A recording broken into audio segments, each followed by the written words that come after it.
Ngayon pong month of October, ang ating pong theme ay pinamagatan nating Draw Closer to God. Sabihin mo nga sa iyong katabi, kapatid, God wants you to draw closer to Him. Gusto ng Diyos na ikaw ay maging malapit sa Kanya. Gusto ng Diyos na kayong dalawa ay maging close sa isa't isa. Sabihin mo nga uli sa iyong katabi, gusto ni Lord, maging close kayong dalawa. Yan. So, bilang mga anak ng Diyos, lahat ba nang nandirito ay anak ng Diyos? Paano ba naging anak ng Diyos ang isang tao? Naging anak ng Diyos ang isang tao kapag tinanggap niya si Kristo sa puso niya bilang Panginoon at tagapagligtas. So, kung tinanggap mo na si Jesus sa puso mo bilang sariling tagapagligtas, at ikaw ay nagsisi na sa iyong mga kasalanan, ibig sabihin, ikaw ay legit na anak ka na ng Diyos. Ngayon, bilang anak ng Diyos, our ultimate goal is to draw closer to Him. That is principal thing. Our principal goal. Yes, kailangan din nating mangarap na umunlad, gumanda ang buhay dito sa mundo, umasenso. Kailangan din natin iyon. But those things are secondary. Pinag-aralan natin nung nakaraan about abundance, tapping into heaven's treasure.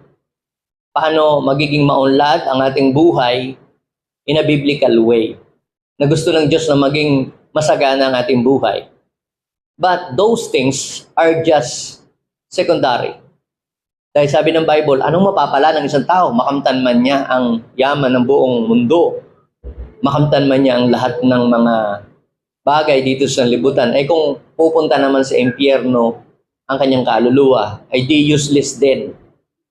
So, our principal goal, kapag sinabi nating principal, it means ito yung pinakamataas. Ito yung pangunahin na dapat na maging goal natin bilang mga anak ng Diyos.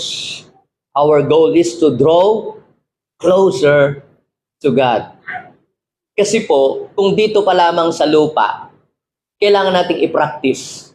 Kailangan nating sanayin ang ating sarili na ang ating buhay ay maging malapit sa Diyos. We have to practice daily to live closer with God. Ayoko nga, Pastor, kasi marami pang pinagkakabisihan. Tsaka parang corny naman pagka ang isang tao nagiging closer kay God. Actually, kung ayaw po ninyong maging close sa Diyos, sanayin ang inyong sarili na maging closer kay God. You have no reason to enter into the kingdom of heaven. Bakit ka pupunta sa langit? Kung dito pa lamang sa lupa, ayaw mo nang makapiling ang Diyos. Ba't ka pupunta doon? Nandun ang Diyos. Diga? So, dahil tayo ay naghahangad na makapasok sa kaharian ng langit, dapat dito pa lamang sa mundo, sa lupa, sanayin mo na ang iyong sarili na maging malapit sa Diyos.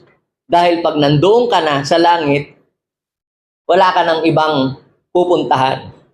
Kasi nandoon ang kalakihan, nandoon ang kabuuan, ang presensya ng Diyos.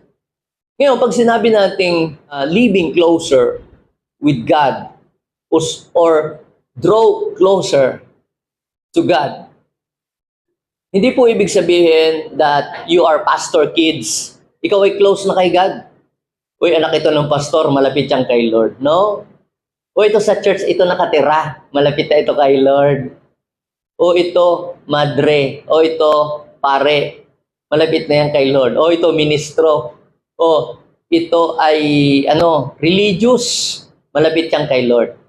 Being a religious person is not guarantee that you are close to God. Actually, nung panahon po ni Jesus, ni-rebuke niya yung mga pare, seyo, at saka mga sadduceo. And ako naman, pinupuri nyo lang, sa bibig nyo lang. Malapit ako sa inyong bibig, pero sa inyong puso ang layo. So, ibig sabihin, kapag sinabi nating to draw closer to God, it is a personal experience. Hindi ibig sabihin, ito, nag-aral ito sa seminary ng 20 years or 10 years, tapos ito ng theology, mayroon itong masteral degree, o ito ay very close na kay God. No. Sapagkat ang pagiging close kay Lord, ito po ay daily experience. Pwede ngayon, close ka kay Lord, pero bukas, close ka sa world. Kaya, yung pagiging close sa Panginoon is a daily practice. Sabihin natin, daily practice. Daily experience. Pwedeng linggo, talagang puro Diyos ang nasa puso mo. Kasi, pag per service, nandiyan ka, nag-worship ka, second, tapos humahayo ka, talagang puro Lord. Pero pag Monday, nandun ka sa bingguhan. Nandun ka sa inuman, lasingan, world naman. Napapahiwalay ka. Kaya, yung pong drawing closer or to draw closer to God is a daily experience. Ilan araw-araw ay maranasan natin ito. Mangyari ito sa ating buhay. And you will see the effect of being close to God sa buhay mo, sa personalidad mo, sa karakter mo, sa pagsasalita mo, maging sa kabuhayan mo. Maaapektuhan ito ng pagiging close mo sa Diyos. Now, ngayon pong month ng buwang ito, we are talking about draw closer to God. So ito pong first Sunday, ang title ng message na i-share ko po sa inyo is, You were created to have fellowship with God.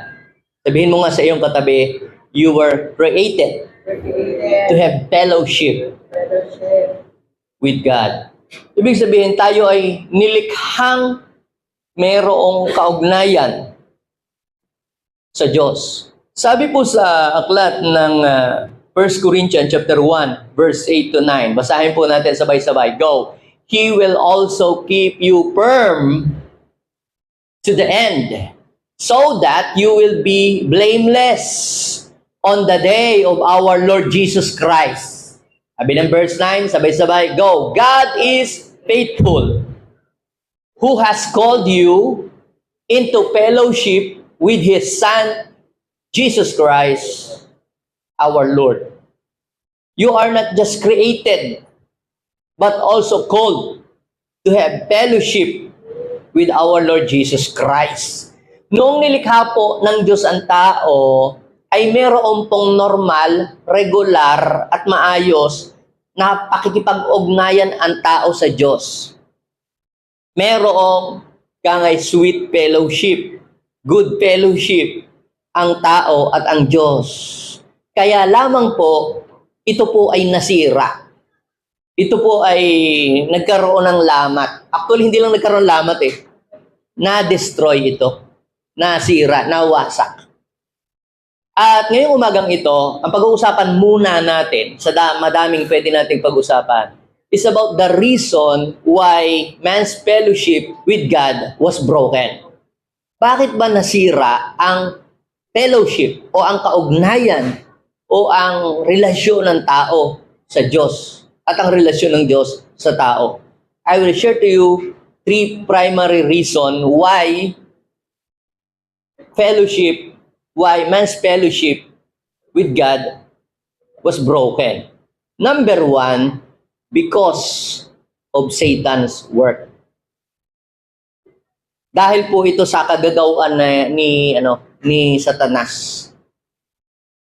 Noong unang likhain ng Diyos ang tao ay mayroong maayos na kaugnayan sa Diyos. Kaya lamang, nang dumating itong si Satanas, ay nasira yung relasyon ng tao sa Diyos. Si Lucifer po ay ibinagsak ng Diyos dito po sa lupa.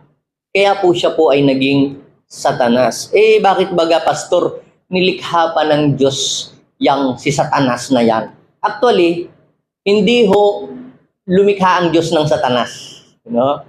Ang nilikha ng Diyos ay mga angels na mayroong kanya-kanyang free will or freedom to choose. Meron silang free will. Okay? Sa langit, mayroong pangunahing anghel na popular. Una po si Angel Michael. Ang role ni Michael sa langit ay para mamuno sa mga war. sa mga battle, si Arkanghel Miguel. Meron pang isa pang anghel na popular, si Gabriel. Ang kanya namang role ay tagapaghatid ng message. Kapag meron siyang gustong ipasabi sa inyo, susuguin niya si Gabriel para magbigay sa inyo ng message. Yan, si Gabriel ang sinugo ni God papunta kay Mary para sabihin siya'y nagsisilang ng sanggol. At marami pang mga mensahe na ipinadala ang Panginoon through Gabriel. Si Lucifer naman ay isa din sa mga anghel na maganda na nilikha ng Diyos. Siya nga po'y anointed cherub. Siya ay nakakalapit sa presence of God. Siya po'y napakaganda, napakagwapo, kabigha-bighani na nilikha ng Diyos na anghel. At ang kanya namang role sa langit ay mamuno sa pagsamba at sa pagpupuri sa Diyos. Kaya siya ay talented musician, talented singer, lahat ng kahusayan nasa kanya. Kita niyo po, dahil nasa kanya ang kagandahan, nabuo sa kanyang isip yung pride. Gusto pa niya na pantayan ang Diyos. Samantalang napakaganda na ng kanyang tayo. Nakakalapit siya sa presence ni God, sa trono ni God. Ay gusto pa niya ungusan ang Diyos na lumikha sa kanya. Kita niyo yun? Sabi po sa aklat ng Isaiah, chapter 14, verse 12 hanggang 15. Basahin natin, How you are fallen from heaven, O Lucifer. Bakit ba si Lucifer ay ibinagsak? Ha? Yung napakagandang anghel, yang si Lucifer, son of the morning. How you are cut down to the ground, you who weaken the nation. So, ito yung reason bakit si Lucifer ay binagsak. Look at verse 14. I will ascend above the heights of the clouds. I will be like the Most High. Yet, you shall be brought down to the Sheol, to the lowest depth of the pit. Lagi niyang sinasabi, ako. Kaya pag may mga tao na lagi niyang ako, dahil ko, gawa ko, kung hindi dahil sa akin, they have Lucifer's spirit. Kung hindi ko naman tinulungan yan, hindi ako. Yung apology. Pride. Gusto pa niyang pantayan ang Diyos. So, anong ginawa sa kanya ng Panginoon? Siya po'y ibinagsak. Kaya po merong mga evil spirit. 1/3 ng angel sa langit ang kanyang na-recruit para sumapi sa kanya. Kaya nagkaroon ng mga demonyo. So, kaya nagkaroon ng Satanas. Pag sinabi pong Satan, yung pong word na Satan is a Hebrew word. It means spirit being that opposes God. Yung word pong Satan is a Hebrew word meaning spirit being that opposes God. Adversary. Siya po ay opposer. Kapag sinabi pong Satan ay evil, ang ibig sabihin sa Hebrew word. So kaya po may Satan. So hindi niya nilikha si Satanas.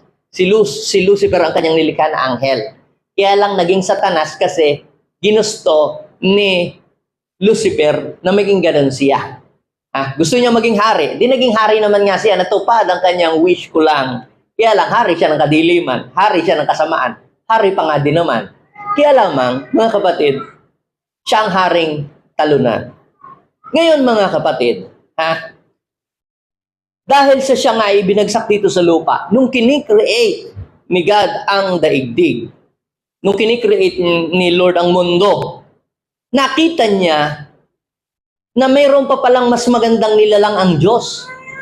Anointed cherub lang siya. Yung taong nilikha, created according to the image of God. At ibinless pa. Nakita niya na ibinless ni God ang tao. Nakita niya na binigyan ng authority. Nakita niya na binigyan siya ng pamamahalaan. At dahil nakita niya, anong kasunod? Nainggit siya. Kaya sabihin mo sa iyong katabi, huwag kang maiinggit. Kapag may umuunlad ang buhay, sabihin mo na lang, kasunod na ako. Di ba? Huwag yung sabihin, "Dey, babagsak yan, dey, malulugi." That is spirit of Lucifer. Yung bang pagka nakakakita ng taong umaangat, ang iisipin lagi, sana'y bumagsak, sana'y malugi, sana'y mabangkra. Don't do that. That is spirit of Lucifer. So, nainggit siya. Kaya alam niyo po, yung pong mga spirit of witchcraft, inggit po. Number one, inggit. Kaya sila naglalagay ng mga sakit-sakit. Pag maganda ang iyong buhay, tapos maya-maya biglang magkakadamalas-malas. Ibig sabihin, yung spirit of witchcraft umaatake sa iyo. Kaya anong gagawin ko, Pastor? Every day, you have to reverse back lahat ng mga curses na inaater sa iyo ng kaaway. Even mga negative utterances na hindi ka aware na yung pala'y binabanggit sa inyo. Sabihin natin, I reverse. Sabihin natin, I reverse. Every negative utterances back to Satan. So, siya po ay nainggit. Nakita niya na ibinlas ang tao, binigyan authority, power, dominion. So, nainggit siya nung ang tao ay makita niya na binless ng Diyos. So, anong ginawa niya? Pinlano niya na agawin lahat ng kayamanan na ibinigay ni God sa tao. Kumbaga parang ganito, kayong magjowa, you are living happily ever after. Tapos merong dumating na kung sino man diyan na kayo gustong paghiwalayin para siya ang maging karelasyon ng isa sa inyo. So anong ginawa po ni Satan? Ginamit niya ang ahas para yun ang maging tulay para sirain ang relasyon na maganda ng tao sa Diyos. Basahin po ninyo yung Genesis chapter 3, verse 1. At makikita nyo yung mga espiritu ng mga chismosa, parang ganyan-ganyan. Ang ahas daw po ang pinakatuso sa lahat ng hayop na nilalang ng Diyos. Diba? Ang ahas daw po yung pinakatuso. Isang araw, tinanong nito yung babae, totoo ba ang sinabi ng Diyos na huwag kayong kakain ng anumang bungang kahoy sa halamunan? Totoo ba yung sabi-sabi na naririnig ko? Yung pong espiritu ng pagiging chismoso ay galing pala yan kay Satanas. Anong sabi naman ng babae? Hindi naman. Ipinapakain naman sa amin lahat. Huwag lamang daw yung isa sa gitna ng halamanan. Kasi pag kinain daw namin yon, we will surely die. Ano ang sabi ni Satanas sa verse 4? Ngunit sinabi ng ahas, hindi totoo yan. Hindi kayo mamamatay. Para bagang pinalalabas dito ni Satanas na sinungaling ang Diyos. Hindi daw totoo Sino nagsabi? Hindi totoo yan. Naniniwala ba kayo sa Bible? Gawa lang ng tao yan. Sabi lang siguro ng pastor ninyo yan. Hindi totoo yan. Si Satanas po ang promotor ng ganoong kaisipan. Sinabi lang yan ng Diyos. Kita nyo? Sinabi lang yan ng Diyos sapagkat alam niya na kung kayo ay kakain ng bunga, ano mangyayari sa inyo? Magkakaroon kayo ng pag-unawa. Kayo ay magiging parang Diyos. Malalaman ninyo ang mabuti at masama. Kita ninyo mga kapatid, ang tawag po diyan ay panlilinlang. Deception is number one tool of Satan to separate us or to separate people from God. Dinideceive niya ang tao. Pag may problema ang tao, sasabihin, yan, hindi ka mahal ng Diyos. Kung Diyos yan, bakit niya pinapadalhan ka ng ganyan? Oo nga, Parang ganun din ang nangyari kay Eve. Hindi totoo yan. Huwag kayong maniwala sa Diyos. Sinabi lang niya yon. Kasi pag kinain nyo yon, maging matalino kayo. Binabaluktot niya kung ano ang totoo. Kaya si Satanas, siya po ang promotor ng pagbabaluktot ng katotohanan. Kaya sa ating panahon ngayon, sa social media, ang dami mga fake news. Ang fake news, binabaluktot, binabaligtad ang katotohanan. Yung video, ginagawang reverse para palabasin na ibinigay. Yung pala hindi ibinigay, kinuha pala. Kita nyo, nire-reverse yung video. Yan po ay spirit of Lucifer. Pagbabaluktot ng mga katotohanan. Kaya kapag tayo ay may ganoong gawain o ganoong isip, we are under attack of Lucifer's spirit. So, ang number one na naging dahilan kaya ang tao ay nasira ang kanyang kaugnayan sa Diyos, ayan po ay walang iba kundi si Satanas. Siya ang kontrabida sa magandang relasyon ng tao sa Diyos. Kaya sabihin mo sa iyong katabi, huwag kang papayag. Nasisirain ng demonyo ang iyong magandang relasyon sa Diyos. Papapangitin ni Satanas yung image ni God sa iyo. Yan. Di ba nagpe-pray ka kay God? Di ba umaaten ka? Tingnan mo ang nangyayari sa inyo. Walang epektong iyong panalangin. Tingnan mo, pamula nung maborn again ka, nung umatid ka sa mga fellowship na yan. Kita mo, ang daming sunod-sunod na nangyari sa iyo. Ang daming mga, nagkaroon pa kayo ng sakit. Nalugi ka pa. Ganito, ganyan. Tapos sasabihin mo naman, pag pinatulan mo yung bulong ng dyablo, ibig sabihin ay para mo nang sinabing, tama si Satanas, mali ang Diyos. Kaya sabihin mo sa iyong katabi, huwag kang maniwala sa kasinungalingan ni Satanas. Sabihin mo nga uli sa iyong katabi, huwag kang maniwala sa mga kasinungalingan ng dyablo. So siya po ay sinungaling. Bakit? Hindi totoo yan. Parang pinapalabas niya ang Diyos ang sinungaling at siya ang matuwid. Pero ang totoo, siya ang sinungaling. Ang Diyos ang mabuti. Ang dami ngayong kumakalat ng mga aral na ang pinapakalat pong aral, si Yahweh sinungaling, si Yahweh ay malupit, si Yahweh ay masama, si Yahweh ay mamamatay. Those teaching, those doctrine are Lucifer's doctrine. Get away from that teaching, from that doctrine. Kapag ang doktrina ay nagpapalayo ng puso ng tao sa Diyos, that is Lucifer's teaching. Dito po, nagtuturo din tayo ng kasaganaan. Pero ang kasaganaan natin, papalapit tayo sa Diyos. May mga nagtuturo ng kasaganaan na hindi mo na kailangan ng Diyos. Hindi mo kailangan mag-pray. Ang kailangan mo, masipag ka lang. Parang oo nga, Kahit mag-pray ka nang mag-pray, hindi ka ulad ang buhay, di ba? Basta dapat maging masipag ka. Oo nga, Inilalayo ka na sa Diyos, hindi mo pa alam. Number one, syempre, mananalangin ka muna. Hanapin mo ang mukha ng Diyos. Number two, dapat may gagawin ka. Dito, tinuturo natin, paano umunlad. At habang umuunlad, napapalapit ka pa sa Diyos. Sino dito yung umuunlad tapos napapalapit sa Diyos? Gusto niya yung ganon. Anong gusto niyo? Yung umuunlad tapos palayo ka ng palayo sa Diyos. Your life will become miserable. Bakit? Sabi nga, anong mapapala ng isang tao? Kahit yumaman ka, kung pinakamayaman sa mundo, pero ang kaluluwa mo mapapahamak sa impyerno. Ikaw na ang pinakamahirap na tao sa mundo kung hindi ka nakakakilala sa Diyos. Pag samasamahin mo naman ang lahat ng iyong kayamanan, hindi yan pwedeng maging tungtungan para makapasok ka sa kaharian ng langit.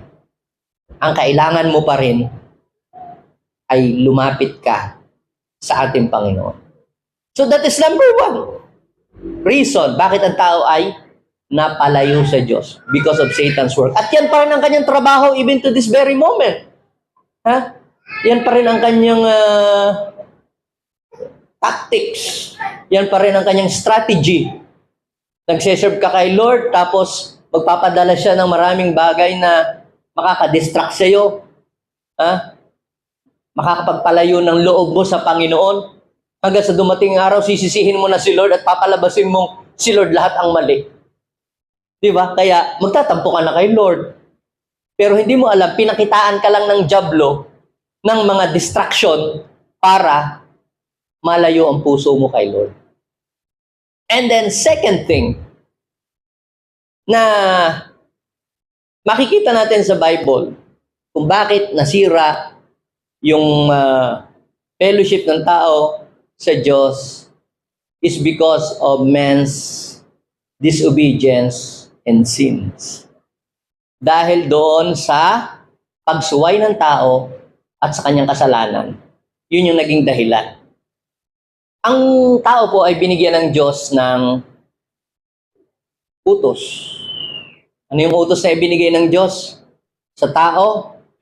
Nung nilikha ng Diyos si Adan, binigyan siya ng authority, blessing, power, and dominion. Pero may nakapaloob para yung kapangyarihan, para yung power, para yung authority, manatili sa iyo, dapat sundin mo itong utos na ito. Parang ganito, ikaw ay maging healthy, ito sabi ng doktor, ito inumin mo ito 3 times a day, at gagaling ka na sa sakit mo, maging malusog ka, pero iiwasan mo ang alak, huwag kang mag-i-smoke, at saka huwag kang kakain ng mga matatamis, sobrang matataba at maalat, di ba?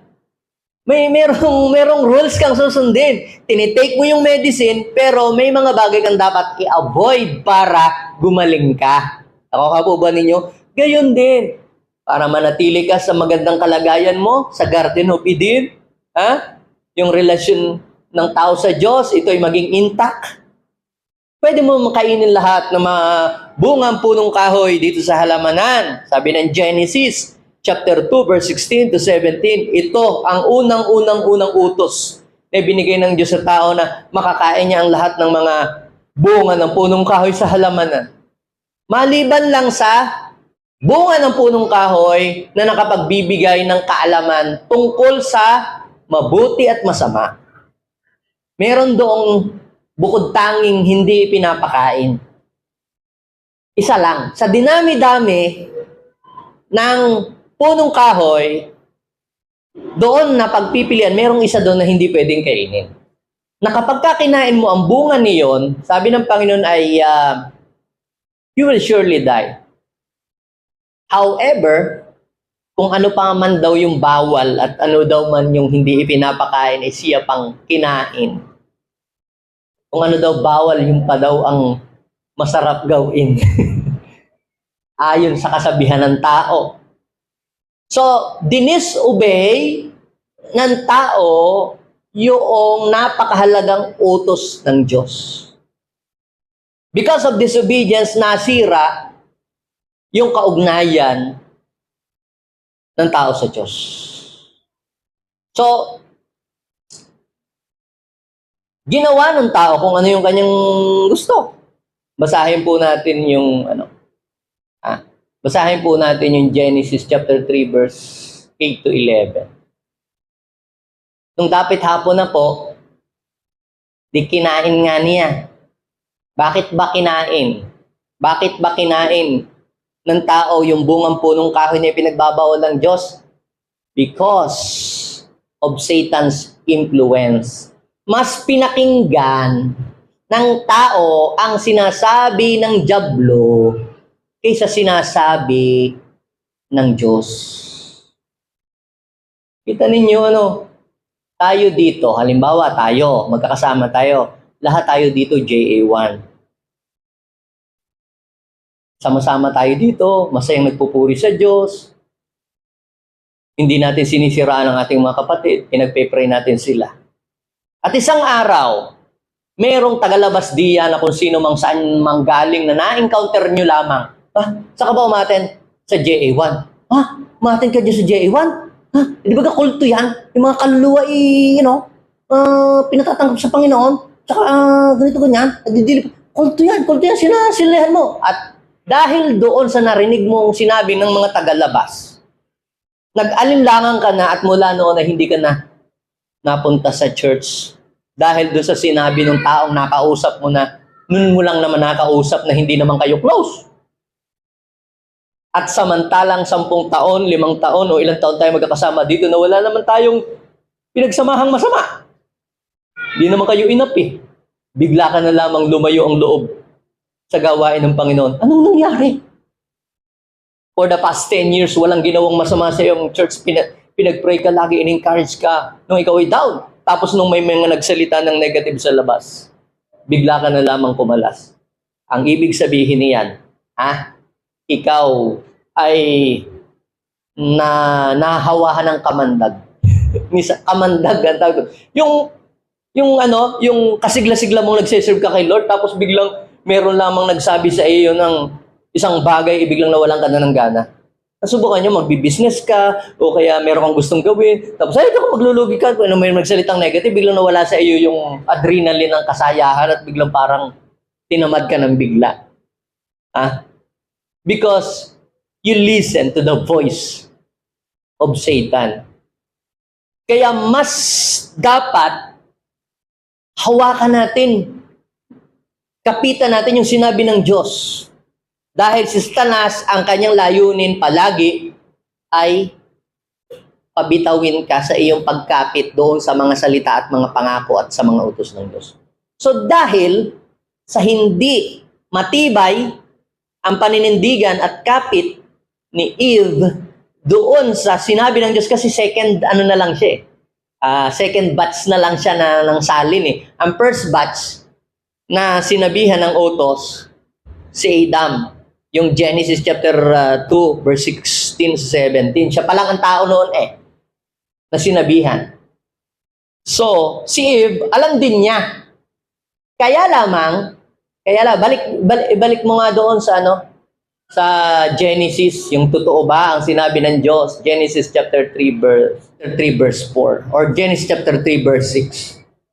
Totoo ba ang sinabi ng Diyos na huwag ninyong kakainin ang anumang bunga ng punong kahoy sa halamanan?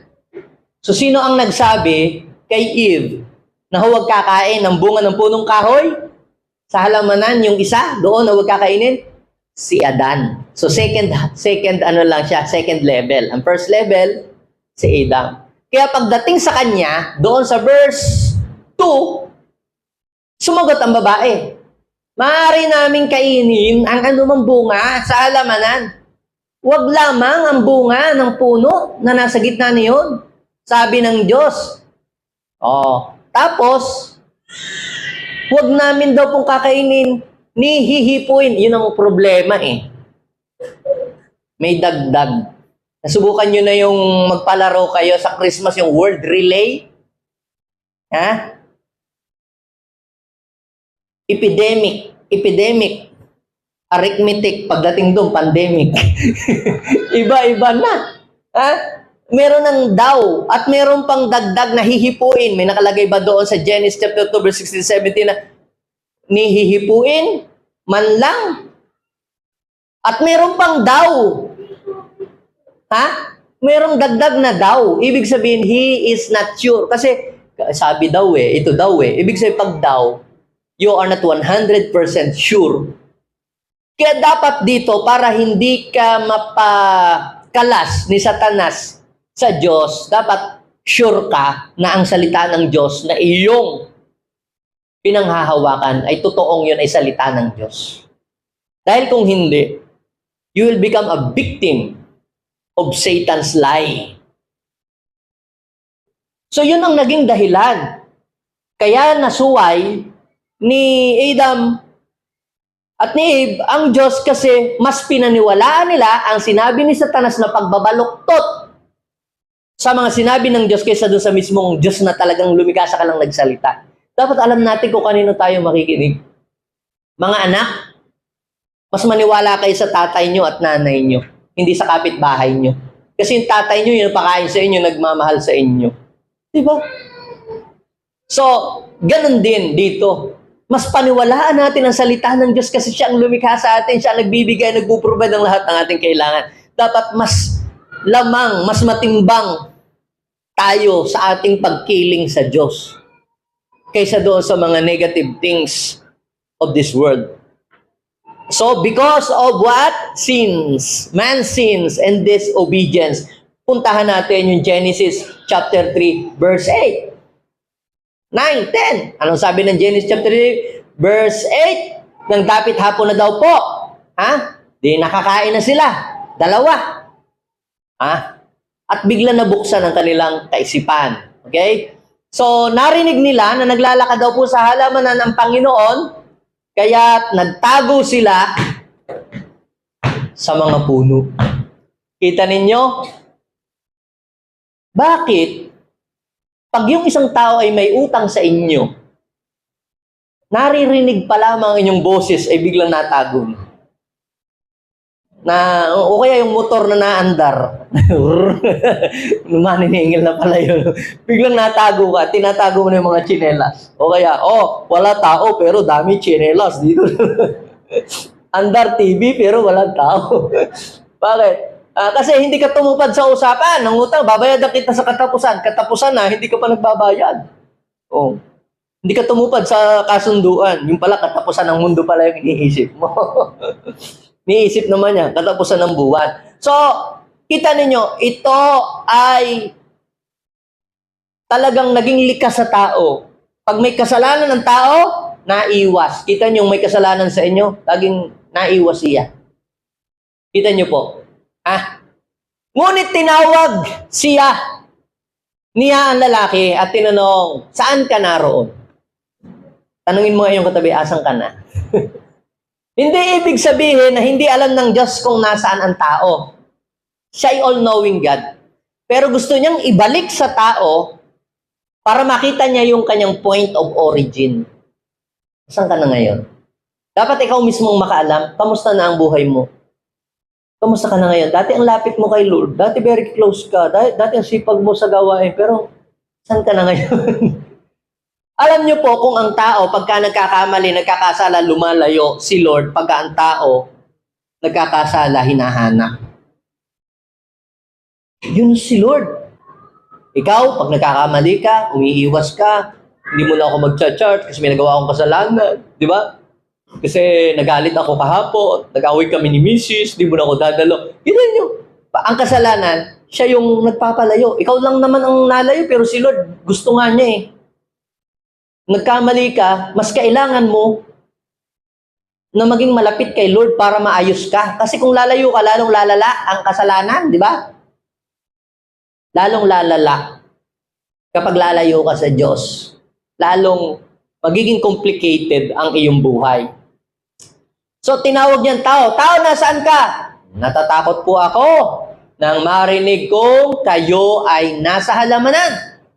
Nagtago po ako sapagkat ako'y hubad, sagot niya. So, kita ninyo, yung kasalanan, yung pagsuway, ano ang naidulot sa tao? Takot. Takot. Nagkaroon ng takot. Kaya pansinin ninyo lagi, ayokong kulong. Naku, baka ako masunog.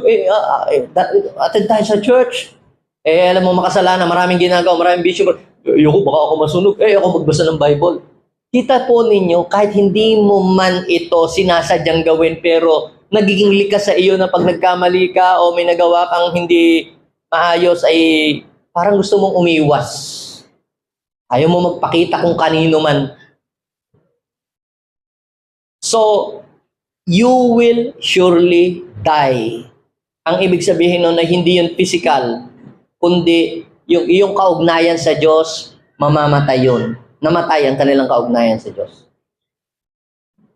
At ang isa pa, aside doon sa nalayo ang tao sa Diyos, yung effect ng kasalanan, yung primary effect, nalayo. Pangalawa, naninisi ng iba. Naghahanap lagi ng ituturong sisisihin. Bakit? Ba't ka nagkaganyan? Kinain mo ba yung bunga ng punong kahoy na pinagbabalok ko na huwag mong kainin? Kasi yung babaeng yan, nabigay nyo sa akin Para bagang kasalanan pa ng Lord. Na binigyan siya ng kapartner. Parang gusto sabihin nito, kung hindi nyo ka binigyan ng ganyan, hindi sana ako nagkaganito. Hindi na nga lamang nagsalita pa ng nagsalita si Lord. Haba pa ang pulong. Ikaw ay katabi na niya, ba't hindi mo pa sinaway?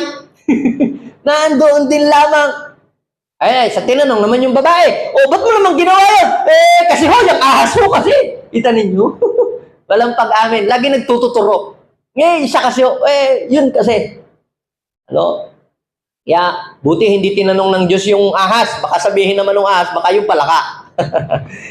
Pero ang totoo noon, mga kapatid, because of sin, sin separate us from the presence of God. Sin and disobedience.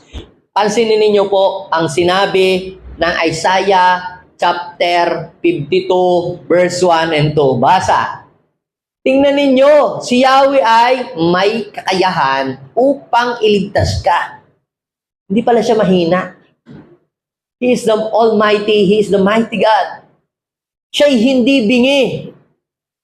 O ba't ganun? Pag ako nagpe-pray, parang di naman yata naririnig ng Lord. Sabi, hindi naman bingi ang Diyos.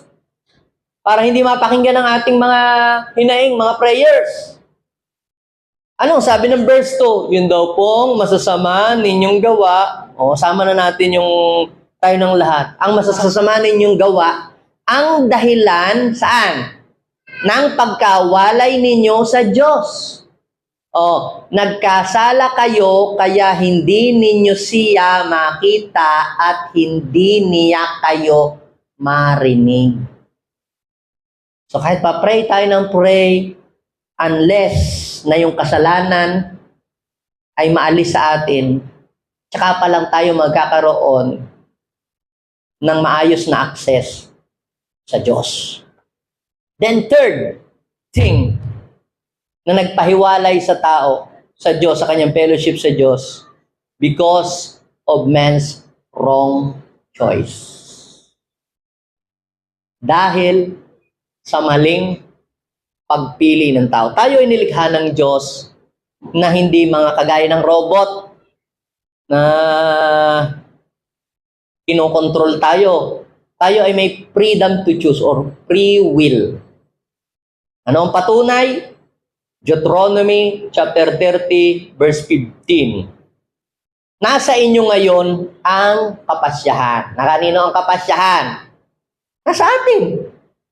Tayo ang nagpapasya sa buhay natin. Ano bang gusto mo? Mapalapit o mapalayo? Mapahamak o gumanda ang buhay? Makapasa sa pag-aaral o bumagsak sa exam? Nasa iyo ang pagpili. Anong gusto mo ba? Maging mahirap forever o maging maunlad ang buhay? Maging close kay Lord o maging malayo sa Diyos? Nasa inyo ngayon ang pagpili. Kayo ang pipili ng buhay at kasaganaan o ng kahirapan o kamatayan. Kung nasa atin ang pagpili, ang Diyos naman nag-prepare ng reward or consequences doon sa mga pagpili na ginagawa natin. Kung ang pinili mo ay ang daan ng buhay, ang katuwiran, inihanda ng Diyos ang reward para sa mga gumagawa ng katuwiran. Kung ang gagawin mo naman ay kalikuan, inihanda naman ng Diyos ang mga consequences doon sa mga taong gumagawa ng kalikuan. So ngayon, ikaw ang pipili. Sa Garden of Eden, may dalawa pong pangunahing puno doon sa gitna ng halamanan. Ano pong puno yon? Yung pong tinatawag na Tree of Life. Yung Tree of Life, kapag kinain mo ang bunga niyon, you will live forever. Hindi ka tatanda. Hindi puputi ang buhok, hindi ka kukulubot ang katawan. You will live forever. Kaya pag kinain mo yon, pag kinakain mo yon, hindi ka mamamatay. It represents our Lord Jesus Christ. Kapag tinanggap mo siya, you will have an eternal life. Kaya kita mo, di ba? Nung magkasala ang tao, ano ang sabi ng Diyos? Pinagbawalan na siyang kumain ng bunga ng punong kahoy ng buhay. Dahil baka hindi siya mamatay. Kaya pinalagyan ng Diyos ng gwardya yung Tree of Life. Naglagay siya ng flaming sword para hindi makakalapit ang tao doon sa Tree of Life. Pangalawa, na puno na nandoon sa gitna ng halamanan, yung Tree of Knowledge of Good and Evil.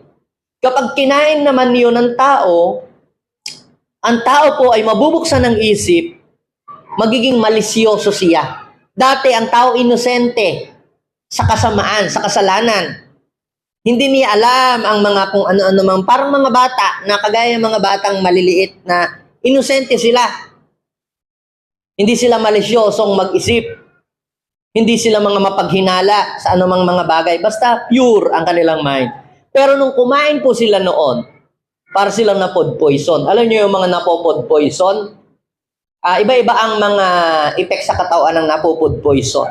Yung iba yung napo-food poison, nagkakaroon ng pantal-pantal, di ba? Pantal-pantal. Sino din na-food poison na? Di ba? Kumain ka ng tilapia, biglang na-food poison ka, kumapal yung iyong labi para naging naging doble ang iyong labi. Mga ganon. Yung iba naman, napo-food poison, talagang namamatay. Yung iba naman, kinakati sila. Oh. Ito naman, na-food poison. Hindi naman ang isa yung nabumula ang bibig, pagkatapos tumirik ang mata, patay. Hindi ganun eh. Ano ang naging effect nung kinain po nila yon? Nawala yung glory ng Lord, naging malisyoso ang kanilang isip, at saka naging full of pride, naging mapaghangad na lang sila sa mga makamundong bagay, at nawalan sila ng appetite na lumapit sa Diyos. Napansin niyo po ba yung mga bata natin, pagkain ng junk foods, tsaka mga candy, tapos malapit na ang tanghalian o hapunan, nawawalan sila ng gana. Kaya kami nung mga bata, pinagagalitan lagi kami nung mga lolo, ay, kain ng candy, mawala ka ng gana kumain. Alam niyo po, kapag ang tao ay gumagawa ng kasalanan, nawawalan siya ng appetite na lumapit sa Diyos. Mas gusto niya na gumawa ng kasalanan kaysa lumapit sa Diyos. Yung pong punong yon na inilagay doon, pwedeng mamili ang tao kung alin doon sa dalawa ang kanyang kakainin. Kaya lamang, because of man's wrong choice, mas pinili niya yung bunga ng punong kahoy na pag kinain niya yon, siya'y mapapalayo sa Diyos. Mamamatay ang kanyang kaugnayan sa Diyos. Hindi lang po yung physical. Pero actually, nagkaroon na ng unang kamatayan, spiritual. Then, yung physical death nagmanifest and eternal separation. Yun po ang nangyari. Dahil sa maling pagpili ng tao na palayo ang tao sa Diyos. Maging ngayong araw na ito, bago ka nakarating dito, namili ka ng isusuot mo. Namili ka Ano ba, matutulog ka na lang sa iyong bahay maghapon o a-attend ka? Layo nito baka. Ba't ka nandirito? Mas pinili mo ang pumunta ka dito. Nanalo yung pagpili mo na ikaw ay lumapit kay Lord. Laging pag may pagpili, life is full of choices. Ikaw ba pagka nagkamali, tatalikod ka ba kay Lord? Magbabackslide ka ba o lalapit ka? Ikaw ba, pag nagtatrabaho at umaasenso ng buhay, magpapatuloy ka pa kay Lord o hindi? May choice. Yung iba po, di bali na. Basta may pera, pero yung iba nalayo na sa Diyos. Yung iba naman, umuunlad ang buhay, lalong lumalapit sa Diyos. Choice pa rin yun. Di ba? So, nasa atin ang pagpapasya. Sa pagpapasya ba natin araw-araw, tayo ba'y nagiging malapit sa Diyos doon sa ating mga pasya na ginagawa o napapalayo tayo ng napapalayo sa Diyos? Dapat po, sa tuwing tayo ay pipili ng anumang bagay, yan man ay kakainin, babarkadahin, o jojowain, lagi nating ilagay sa isip.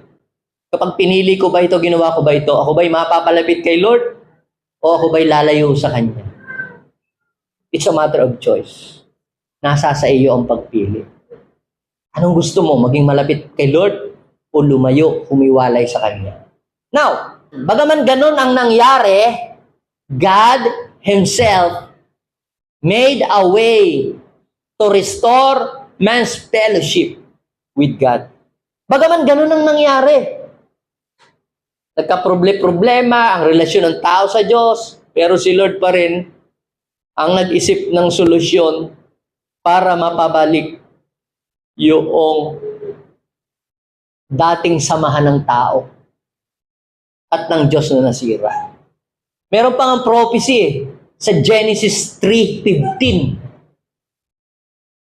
Yung binhi mo at binhi niya laging mag-aaway, kayo ng babae laging maglalaban.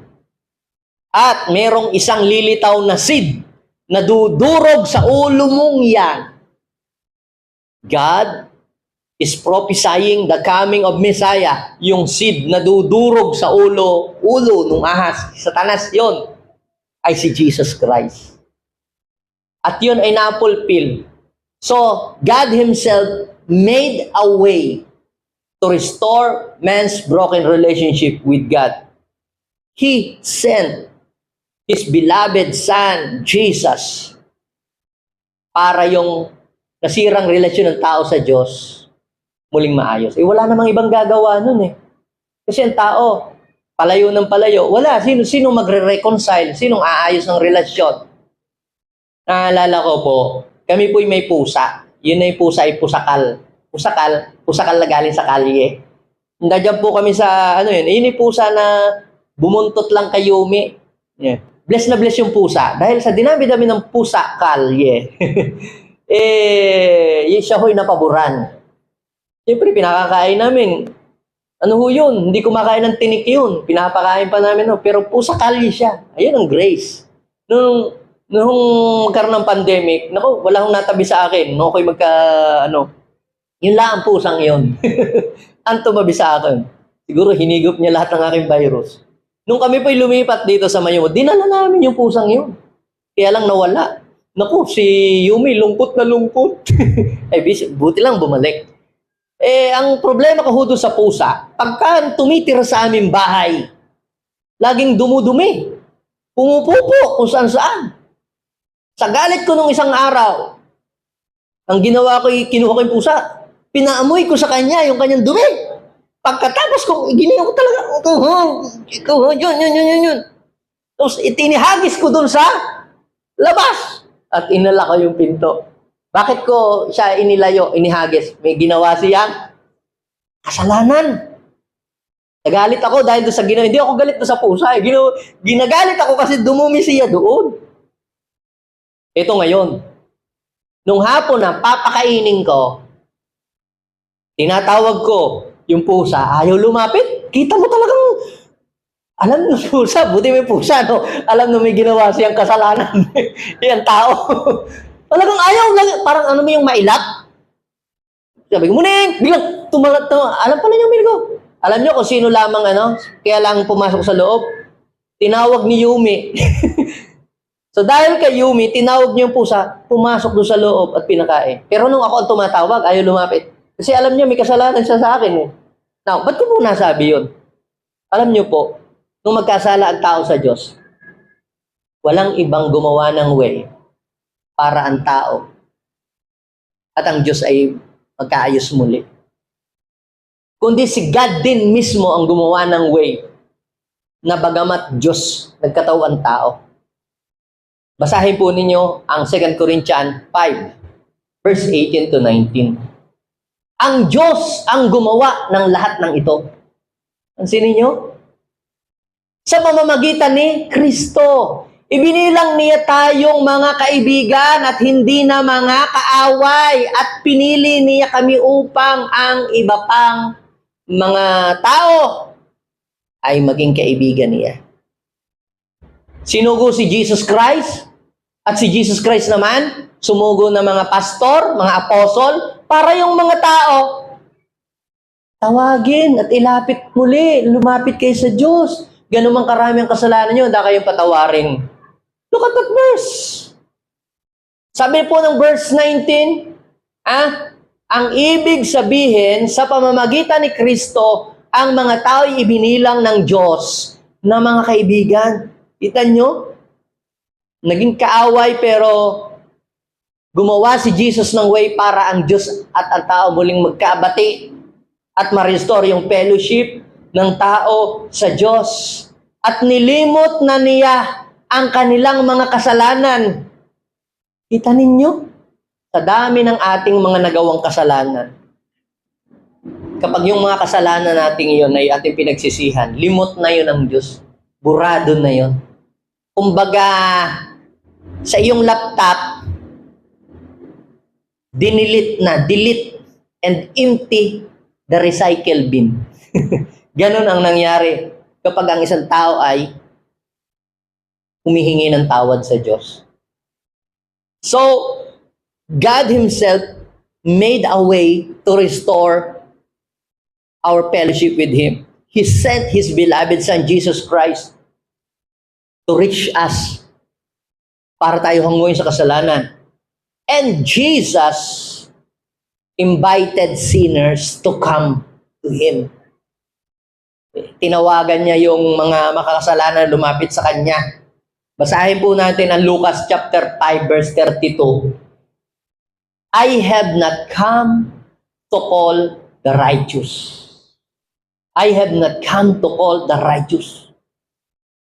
Uy, huwag nating invitein yan sa church. Makasalanan yan, manginginom yan, ganito ang buhay niyan, ganito ang prostitute, chamita po yan. Sino ang ating tatawagin dito?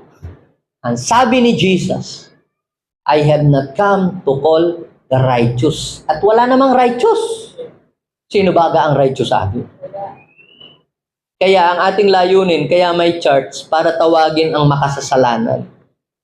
Kaya if you are sinners, you are welcome here. Para baguhin ng Diyos.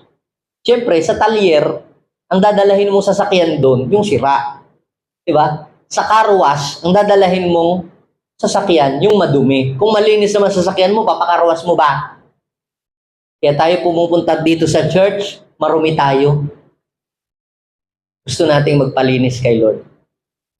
Hindi, saka na lang ako attend, Pastor, pag wala na akong bisyo. Pag yung ako'y banal na at ako'y matuwid na, at saka ayusin ko muna ang buhay ko, saka po ako attend sa church. That is a wrong concept.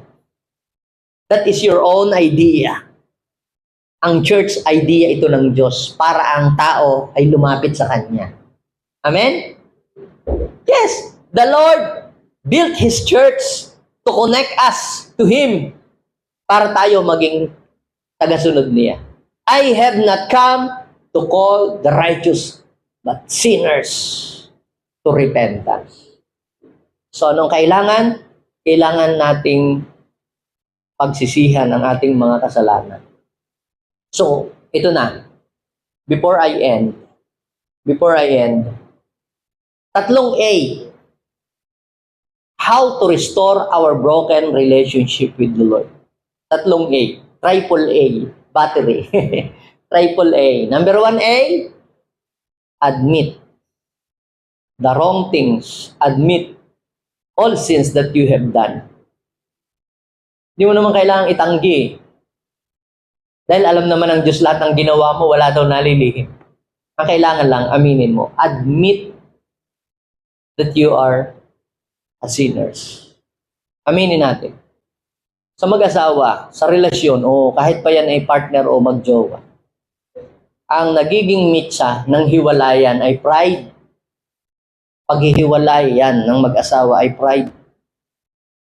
Meron lamang 4 na letter na hindi kayang sabihin. Ano yung word na yun?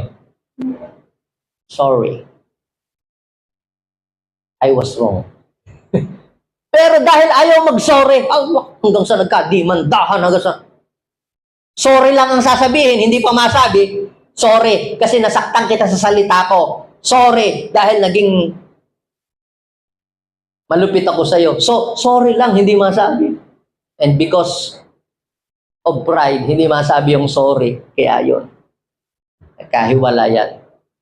Nauwi sa hiwalayan.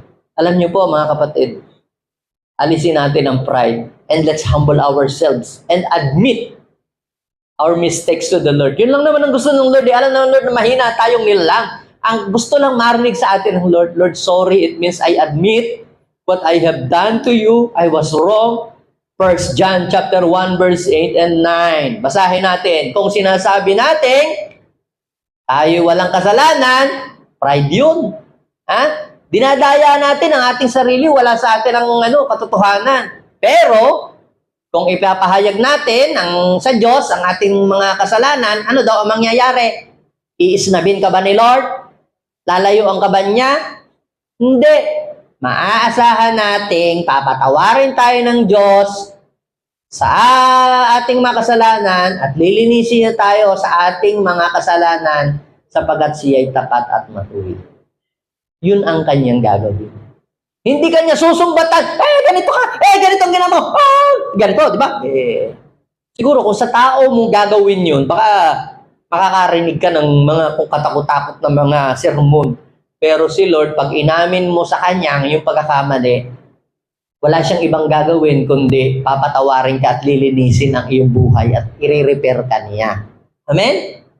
All you have to do is to say sorry. It means to admit your mistakes. Kapag sinabi nating repentance, hindi lang yung pupunta ka dito sa unahan, tatas ang iyong kamay, kundi 180 degree. Ano ba ang 180 degree? Pag ano? Yung iba, 360 degree. 360. Ibig sabihin, true repentance is 180 degree turning away from sin. Tatalikuran mo na, papasabugin mo na yung tulay para hindi ka na bumalik doon sa iyong mga bisyo na alam mong nakakasira ng iyong relasyon sa Diyos, sa iyong mga evil and bad habits sa buhay.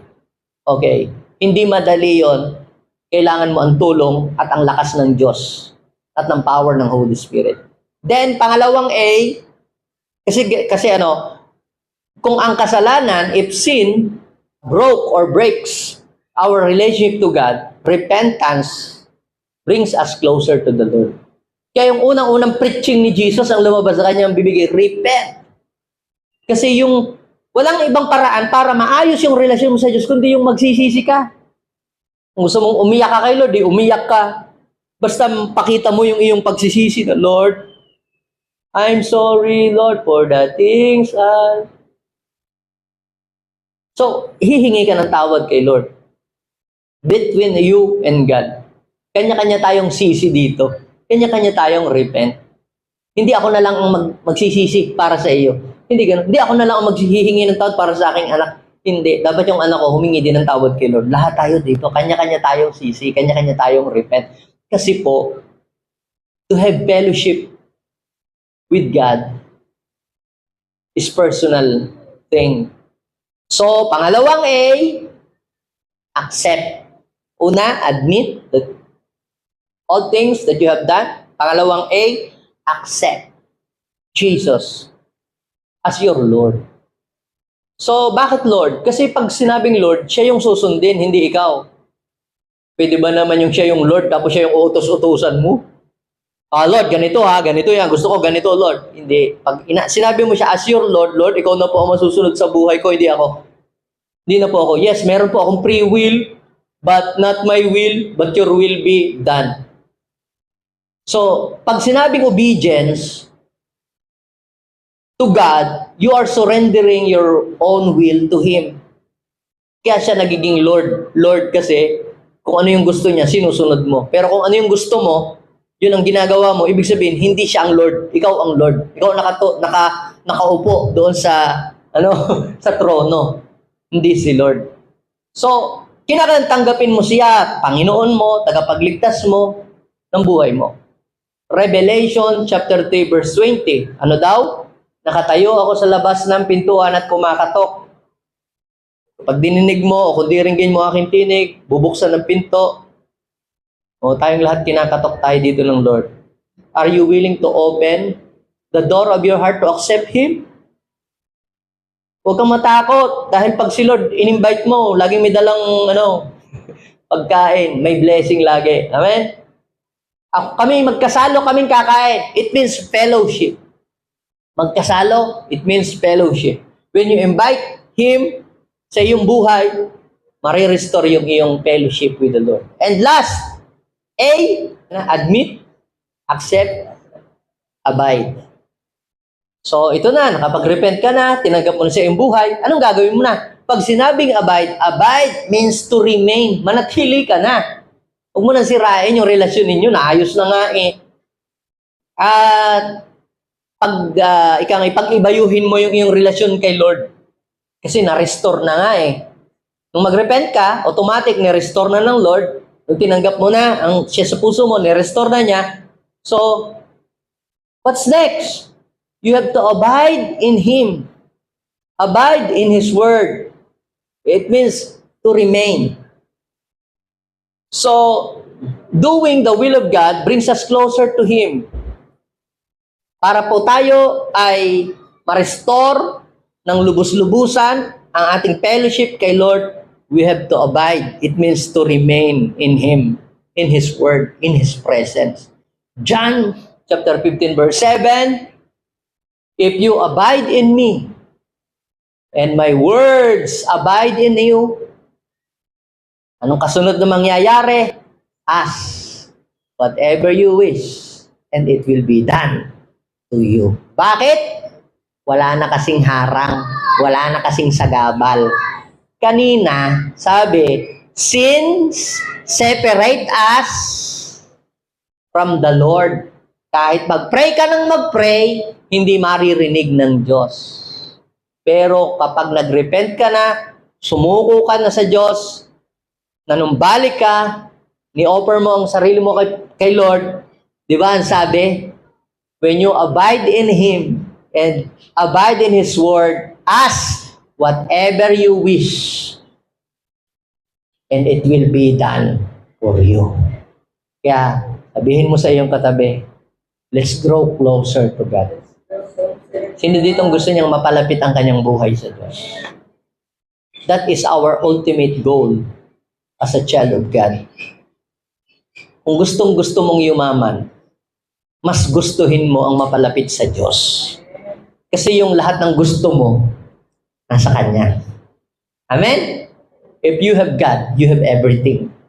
Tayong lahat ay tumindig. Father, thank you so much.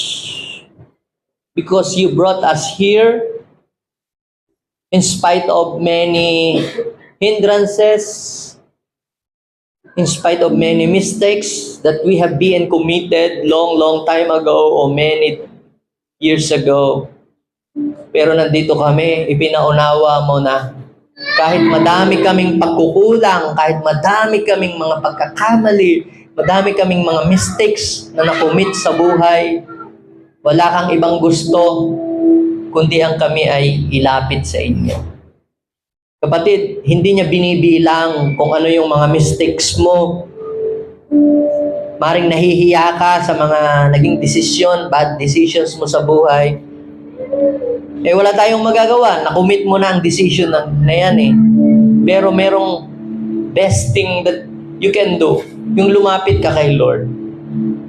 Kahit may mga nagawa kang pagkukulang, God is inviting you right now to come closer to Him.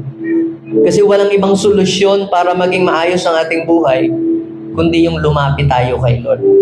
Let us draw closer to God. Because that is God's design for us to live closer with Him. Alam niyo po, gusto nga niya tayong dalahin sa langit eh. Kita niyo po yun? Ayaw ng Diyos na hanggang lupa ka lang. Gusto ng Diyos dalahin ka sa langit. Gusto ng Diyos dalahin niya tayo doon sa kanyang piling. Hindi lamang 70 years ng buhay mo or 50 years ng buhay mo nakapiling mo siya. Gusto ng Lord forever makapiling ka niya sa langit. Kaya sa oras na ito, let's practice to live closer with Him. Lord, hindi po namin kayang gawin yun kung hindi mo kami tutulungan. We are here. Let's surrender ourselves. Kayong nakakaalam ng inyo pong buhay. Tinatanong ka ngayon ng Diyos, tao, nasaan ka? Nasaan ka? Gaano ka kalayo na ngayon kay Lord at gaano ka kalapit kay Lord? Ikaw ang makapagsasabi niyan. Ano yung distance mo kay Lord? 100 kilometer away from Him? Are you 100 kilometer away from Him? Are you 100 meter away from Him? Or are you 12 inches away from Him? Or are you living closer to Him. Ikaw ang makakapagsabi niyan. Lord, we surrender all things na hindi nakakalugod sa inyo. Mga maling pananalita, their words. Patawarin mo po kami. Sige, let's confess the things that we have done. Tayo po ay magsisi. Wala po ditong hindi nakakagawa. Kahit ako, lahat tayo, sa isip, sa salita, o mga pagbibirong hindi nararapat, o mga pagmumura, nasaktan natin ang puso ng Diyos. Kaya parang ang layo ng Lord, hindi natin ma-feel ang Kanyang presence. But all we have to do is to acknowledge Him, admit our mistakes. Lord, sige, awitan natin siya. Oh, Lord, nanunumbalik kami sa inyo. Gusto po namin, Panginoong, lumapit sa inyo. Ayaw po namin mabuhay na malayo sa inyong presensya. Gusto po namin, Lord, maging closer kami sa inyo, Lord. Napakahirap ang mapalayo sa Diyos, kapatid. Napakahirap na maging malayo ang buhay sa Panginoon. Ito ang oras, ito ang panahon na gusto ng Diyos. Yes, na tayo ay manumbalik sa Kanya. Yes, anumang distance ang layo mo sa Diyos, God wants you to come closer with Him. Yes, hindi niya itataboy ang sino mang lumalapit sa Kanya. Oh, hallelujah, hallelujah. Let's come closer to the Lord. Let's come closer to the Lord. No matter what happened to you last week or last month or yesterday, ang importante, ngayon lumalapit ka kay Lord. Ngayon, inaabot mo ang Kanyang mga kamay. Ngayon, tinatouch mo siya sa buhay mo. Ibigay mo lahat ng suliranin mo sa Diyos. Lahat ng mga pasanin mo sa buhay. Just offer to Him. Yes. Gusto ng Lord ma-restore ang lahat ng broken relationship. Yes. Oh, hallelujah, hallelujah. Oh, yes. Lord, nanunumbalik kami sa inyo sa oras na ito. Pinihiling namin, Lord, kumilos ka. Pakinggan mo ang panalangin ng iyong mga anak. Kami nagsisisi sa lahat ng aming mga kasalanan. Forgive us, Jesus! Forgive us, Jesus! Sanctify us! Glorify us, Lord! All of our sins that we have done before you. Hugasan mo aming puso. Ito man ay mga kahalayan, mahalay ng pag-iisip. Ito man ay mga kasinungalingan, mga pagmumura. Linis mo aming bibig, Panginoon, mga idol words, mga hindi nakakalugod sa inyo ng mga bagay. Lord, we surrender all those things. Kung kami naging mainat sa inyo, naging malayo sa inyo, patawarin niyo po kami, hugasan niyo po kami yung malalutugo. Let's acknowledge the blood of Jesus to cleanse our sin, to cleanse our life, cleanse our soul, cleanse our soul, Jesus. Oh, hallelujah, hallelujah. Lord, ninisin mo kami kakaluluwang. Lahat ang mga spot and wrinkles sa buhay namin, hugasan po ninyo ng inyong malalutugo. Sa oras nito, Panginoon, Panginoon, inaanyayahan ka namin sa aming buhay. Sige, invite Jesus to come in your heart. Invite Him. Sige, anyayahan ko siya. Lord, we welcome kita sa puso ko. Manatili ka dito. Maging Panginoon kita. Ngayon, hilingin natin ang Holy Spirit. Sabihin natin, Holy Spirit, welcome in my life. Welcome. Holy Spirit, fill these people right now. Restore our broken fellowship with you right now.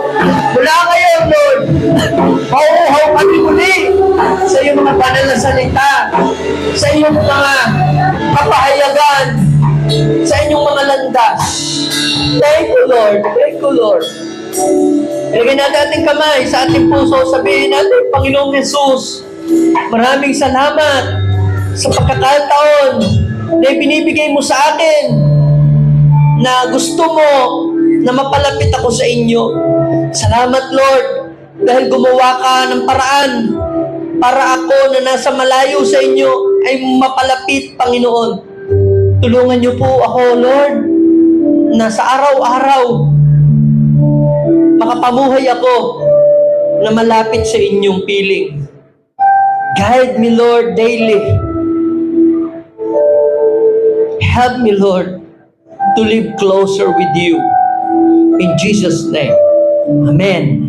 Wala na magpe-pray. Holy Spirit, let the spirit of love and sweet fellowship with the Lord, hayaan mo po, bigyan mo kami ng kauhawan sa panalangin, sa pagbabasa ng salita ng Diyos, at excitement sa pagdalo sa mga gawain mo, Panginoon. Help us to live closer with you. At Lord, remove every backsliding heart and backsliding spirit, O Lord. At ang mga JA1 people ay magiging in love sa inyo, sa paglilingkod at sa pagsunod sa inyong kalooban. This is our prayer. In Jesus' name, Amen and Amen. Shall we give the best clap offering to the Lord?